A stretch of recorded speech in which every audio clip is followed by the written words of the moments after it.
I'm walking back from the library. It's really late. I think he's following me. I've seen him twice already, and he shouldn't be here.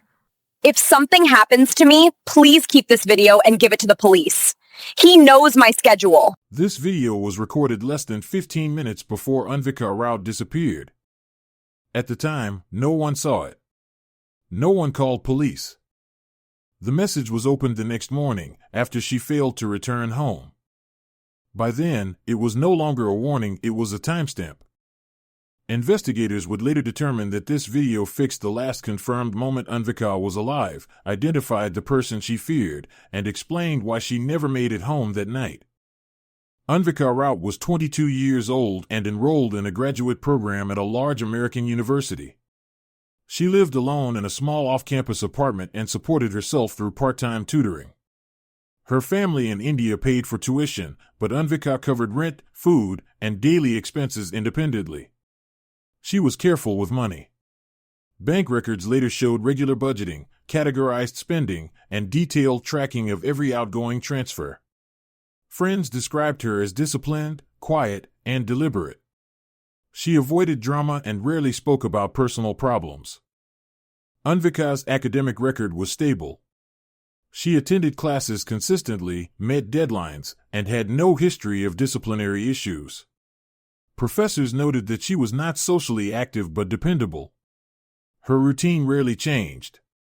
She followed the same schedule each week and used the same walking routes between campus and home. Nothing in her background suggested risk-taking behavior.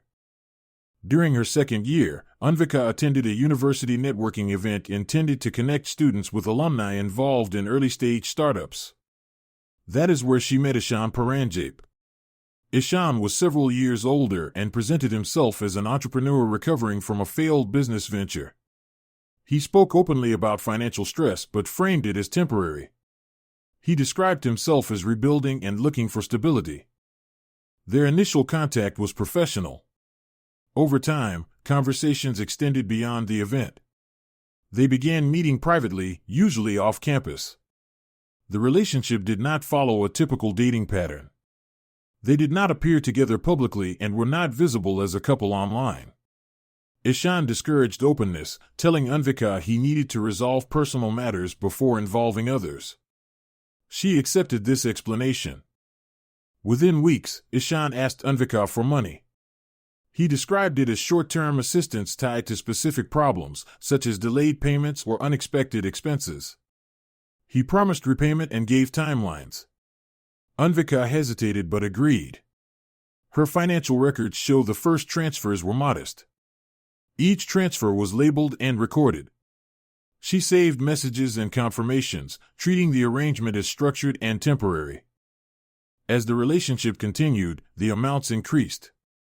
The reasons remained similar, but the urgency escalated. Ishan's explanations became less specific. Repayments did not occur as promised. Despite this, Unvika continued to send money. Investigators later concluded that emotional involvement influenced her decisions more than financial judgment at this stage. Unvika did not share details of the financial arrangement with most people. One friend later stated that Unvika mentioned feeling responsible for someone else's problems but did not name Ishan or explain further. There were no reports of arguments or threats during this period. The relationship remained contained and largely invisible. In the weeks before her disappearance, Unvika's behavior shifted subtly. She spent more time on campus, avoided social invitations, and delayed returning home in the evenings. Her financial activity showed signs of reassessment, including notes and recalculations. There were no new transfers during this period. On the night she disappeared, Unvika stayed at the campus library long after finishing her work. Surveillance footage later confirmed she remained inside well beyond her usual schedule. Investigators concluded this delay was intentional. It aligned with a pattern of avoidance rather than academic necessity. When Unvika finally left the building late that night, she carried her backpack and phone and began walking along her normal route, postponing an encounter she appeared to know was inevitable. In the days after she stopped sending money, Unvika's behavior changed in ways that were noticeable but not dramatic. She did not panic or seek help publicly. Instead, she became more reserved. Friends described her as distracted and cautious, checking her phone often but avoiding conversations about what was bothering her. One close friend later told investigators that Unvika said she felt responsible for a situation she had allowed to develop and no longer knew how to end safely. She did not describe it as a breakup. She described it as something she needed to shut down before it escalated. Financial records later confirmed that the flow of money had stopped completely. There were no partial payments, no negotiations, no gradual reduction. The transfers ended abruptly. This break marked a clear shift in control. Until then, Ishan had benefited from Unvika's consistency and silence. The sudden refusal removed both. Earlier on the day she disappeared, Unvika sent Ishan a direct message. It was short and unambiguous. She told him she would not send any more money. She also stated that if he continued contacting her, she would involve her family. This was the first time she introduced outside authority into the situation. Investigators later described this message as the turning point. It was the first explicit boundary Unvika had set. Ishan responded multiple times throughout the afternoon and evening. Phone records show repeated attempts to reach her. The messages escalated in frequency. He asked to meet and insisted they talk face to face. Unvika did not agree. She did not argue. She stopped responding. Her silence was consistent with her approach throughout the relationship, controlled, minimal, and deliberate. That evening, Unvika went to the campus library as usual but stayed significantly longer than normal. Security logs and surveillance footage showed her remaining inside well past her typical departure time. Investigators later concluded that she was delaying leaving, likely to avoid a confrontation. There was no evidence she was working continuously during this period. Her laptop activity showed long idle intervals. When Unvika finally exited the library, it was late. The campus was quieter than usual. She followed her normal route, but her behavior suggested heightened awareness. Within minutes of leaving the building, she activated her phone camera and recorded a short video message to a friend. The recording was brief and focused. She said she believed Ishan was following her. She explained that she had seen him twice already in locations where he had no legitimate reason to be. She did not accuse him of threatening her or describe any physical contact. Her tone was steady. There was no shouting or panic. The message sounded intentional, as if she was documenting a concern rather than asking for immediate help. Before ending the video, Unvika made a specific request. She asked her friend to save the recording and show it to the police if anything happened to her. The recording ended abruptly without explanation. The message was sent at 10:47 p.m. Delivery was confirmed. It was not opened that night. The recipient later told investigators she was asleep and did not see the message until morning. By the time it was viewed, Unvika was already unreachable. Her phone was no longer active. She had not returned home. She did not appear for scheduled obligations the next day. At that point, the situation shifted from concern to alarm. The video, once seen, became the last known record of Unvika alive and aware that she was in danger. By the morning after the video was sent, it was clear Unvika had not returned home. Her phone went unanswered. She missed a scheduled tutoring session and did not appear for a mandatory class. This absence was immediately flagged because it was out of character. A friend contacted campus security to report her missing. Campus security began with a standard welfare check. Officers reviewed surveillance footage from the library and surrounding buildings. The video confirmed Unvika exited the library alone late that night, carrying her backpack and phone. Her posture appeared normal. She was not running, arguing, or visibly distressed. After several minutes, she walked beyond the coverage of campus cameras.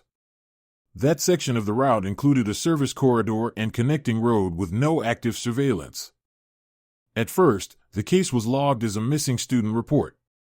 There was no immediate evidence of a crime. That classification changed once detectives viewed the video Unvika had sent to her friend. The recording established three critical facts. Unvika believed she was being followed, she identified the person as someone she knew, and she recorded the message shortly before disappearing. From that moment, investigators treated the case as potentially criminal. Detectives began reconstructing Unvika's recent activity.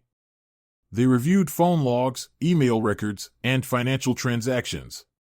Her bank statements revealed a clear and repeated pattern of transfers to a single individual, Ishan Paranjap. The transfers spanned several months and increased over time. The most recent activity showed an abrupt stop. There were no payments after the day Unvika sent her final message. Ishan was located and interviewed. He admitted knowing Unvika and acknowledged that they had been in a relationship. He told investigators the relationship ended months earlier and claimed they had not met recently. He denied seeing her on the night she disappeared. This statement was tested against technical evidence. Phone metadata contradicted Ishan's account. Location data placed his device near the campus library during the same time window Unvika left the building. While the data did not place him inside the library, it showed proximity consistent with waiting nearby. Investigators noted this discrepancy and documented it as a false statement. Meanwhile, search efforts expanded beyond campus. Police coordinated with local authorities and volunteer search teams. They focused on routes Unvika commonly used and areas without camera coverage. 3 days into the search, a maintenance worker reported disturbed soil near an industrial access road several miles from campus. The area was not part of Unvika's normal path and was rarely used by pedestrians. Officers responded and conducted a controlled excavation. Unvika's body was found beneath shallow cover. The scene suggested an attempt to conceal rather than abandon. The medical examiner conducted an autopsy and determined the cause of death was blunt force trauma to the head. The injury pattern was consistent with a single heavy impact. There were no defensive wounds, no evidence of prolonged struggle, and no signs of restraint. This finding shifted the investigative theory. Detectives concluded Unvika had been intercepted by someone she knew and trusted enough to approach. The absence of a struggle indicated the encounter did not begin as a violent attack. The location suggested transportation after the injury. With these findings, investigators reassessed all earlier statements. Ishan Paranjap's proximity to campus, his financial dependence on Unvika, and his inaccurate account of recent contact elevated him from a person of interest to the central focus of the investigation. During a second formal interrogation, investigators confronted Ishan Paranjap with inconsistencies in his earlier statement. Faced with location data and financial records, Ishan changed his account. He now admitted that he met Unvika on the night she disappeared. According to him, she agreed to speak briefly so they could clear things up. He claimed the meeting was not planned in advance and said the discussion became emotional when Unvika repeated that she would no longer help him financially and intended to tell her family about the money. Ishan stated that he panicked, raised his voice, and struck her once without intending to cause serious harm. Investigators challenged this version immediately. They pointed out that Unvika had explicitly refused to meet him earlier that day and had documented fear of being followed. They also noted that Ishan's description of a spontaneous encounter did not align with other evidence already collected. Traffic camera footage became a key element. Cameras positioned on arterial roads captured Ishan's vehicle leaving the campus area shortly after the estimated time of Unvika's death. The direction of travel was not toward Ishan's residence but toward an industrial access road several miles away. That same road was where Unvika's body was later discovered. The timing of the footage narrowed the window between the fatal injury and the movement of the body. A forensic examination of Ishan's vehicle produced further contradictions. Soil and vegetation recovered from the trunk and rear floor mats were consistent with the recovery site. The material was not common to the campus area and could not be explained by normal driving routes. Investigators concluded the body had been transported in the vehicle after the injury occurred.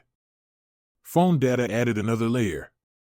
Ishan's device showed normal activity earlier in the evening, including repeated attempts to contact Unvika. Shortly after the estimated time of death, the device stopped transmitting location data. Analysts determined the phone had been deliberately placed in airplane mode. It remained offline for several hours. Investigators interpreted this as a conscious attempt to avoid tracking, not an accident or battery failure. Digital forensic analysts then examined Ishan's search history. Although many entries had been deleted, recovery tools revealed searches conducted in the days prior to the incident. These included campus library closing times, pedestrian traffic patterns, and routes with limited camera coverage. Prosecutors later argued these searches demonstrated preparation. Ishan knew Unvika's schedule. He knew she often stayed late. He knew when she would be alone and where surveillance was weakest. Financial pressure provided the motive framework. Investigators documented Ishan's reliance on Unvika's money and the absence of other income during that period. Her refusal, coupled with the threat to inform her family, represented both financial collapse and personal exposure. Prosecutors argued that the meeting was not about reconciliation but about regaining control. Unvika's video became central to establishing intent. It did not show Ishan or record an assault. Instead, it captured Unvika's awareness that something was wrong. She identified the threat as a specific person and documented the situation before any physical confrontation occurred. Investigators emphasized that this undermined Ishan's claim of a sudden, unanticipated argument. By the end of the interrogation phase, investigators concluded the encounter was not accidental. The evidence supported a sequence of decisions made under pressure, followed by deliberate actions to conceal the outcome. With physical evidence, digital records, and Unvika's own documentation aligned, prosecutors moved forward, framing the case as a financially motivated killing preceded by planning rather than a momentary loss of control. The trial focused on sequence and intent rather than emotion. Prosecutors structured their case around a clear timeline built from financial records, digital data, and physical evidence. They argued that Ishan Paranjap's actions followed a predictable pattern: dependence, loss of control, confrontation, and concealment. The central claim was that Unvika's refusal to continue financial support removed Ishan's leverage and triggered a calculated response. Witnesses testified about Ishan's financial condition in the months leading up to the killing. Former acquaintances and coworkers described unstable employment, unpaid debts, and repeated requests for short-term help. Bank records presented to the jury showed that Unvika had been the primary source of cash during that period. The transfers were regular, documented, and increased over time. Prosecutors highlighted the exact date the payments stopped and linked it directly to the final message Unvika sent to Ishan. The prosecution emphasized that this cutoff was abrupt. There was no gradual reduction or negotiation. The money ended the same day Unvika warned Ishan she would involve her family if he continued contacting her. According to prosecutors, this message represented both financial collapse and exposure. It was presented as the moment Ishan realized he was losing control of the situation. The defense argued the killing was not planned. They described the relationship as emotionally unstable and claimed the encounter escalated unexpectedly. They suggested Unvika acted impulsively and that Ishan reacted without intent to cause serious harm. This argument relied on portraying the incident as a spontaneous emotional breakdown rather than a deliberate act. That position weakened when prosecutors introduced Unvika's personal records. Investigators had recovered notes in which she tracked every loan, repayment promise, and missed deadline. These records were organized, consistent, and unemotional. There were no entries indicating erratic behavior, panic, or volatility.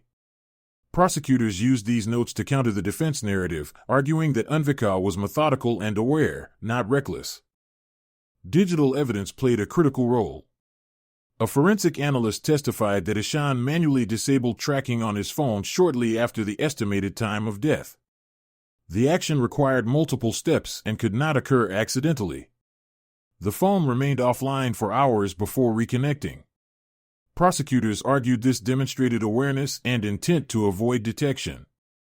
Under cross-examination, Ishan admitted he was afraid of what Unvika might reveal if she walked away.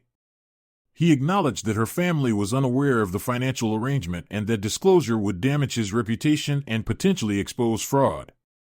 Prosecutors focused on this admission, framing it as proof of motive.